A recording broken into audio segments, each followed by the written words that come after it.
Один немецкий ветеран рассказал мне, что среди пулеметчиков их полка были случаи помешательства. Не так просто убивать людей ряд за рядом.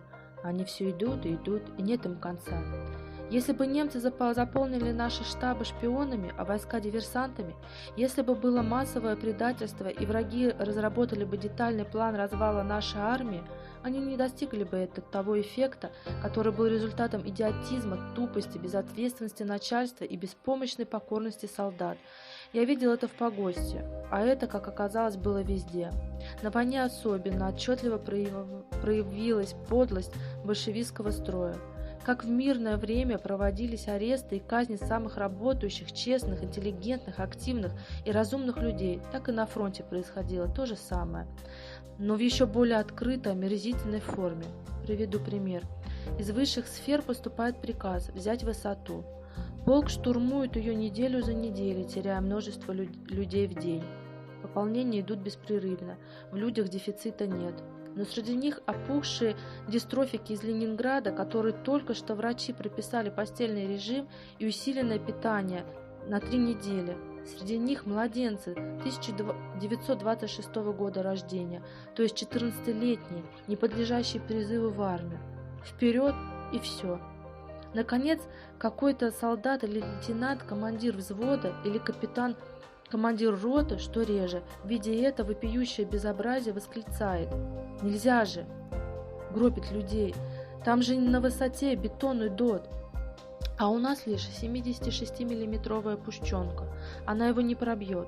Сразу же подключается политрук, СМЕРШ и трибунал.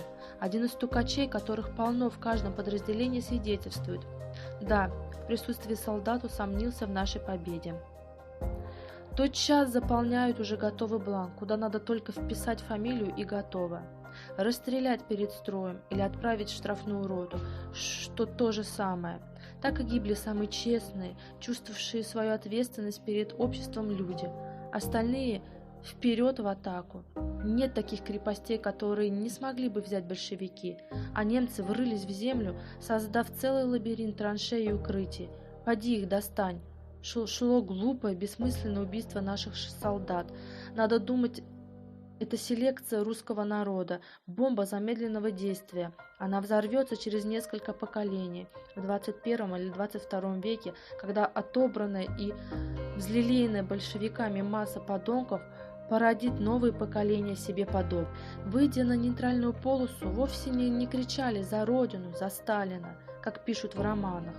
Над передовой слышен был хриплый вой и густая матерная брань, пока пули и осколки не затыкали орущие глотки. До Сталина ли было, когда смерть рядом? Не было на передовой, за Сталина. Комиссары пытались вбить это в наши головы, но в атаках комиссаров не было. Все это накипь. Войска шли в атаку движением ужасом. Ужасной была встреча с немцами, с их пулеметами и танками, огненной мясорубкой, бомбежками и артиллерийского обстрела. Не меньше ужас вызывала неумолимая угроза расстрела. Чтобы держать в повиновении аморфную массу плохо обученных солдат, расстрелы проводились перед боем. Хватали каких-нибудь хилых доходяг или тех, кто что-нибудь сболтнул, или случайных дезертиров, которых всегда было достаточно. Выставили дивизию буквы «П» и без разговоров приканчивали несчастных. Эта профилактическая политработа имела следствием страх перед НКВД и комиссарами больший, чем перед немцами. А в наступлении, если повернешь назад, получишь пулю от загранотряда. Страх заставлял солдат идти на смерть. На это и рассчитывала наша мудрая партия, руководитель и организатор наших побед. Расстреливали, конечно, и после неудачного боя. А бывало и так, что загранотряды косили из пулеметов отступавшие без приказа полки. Отсюда и боеспособность наших доблестных войск.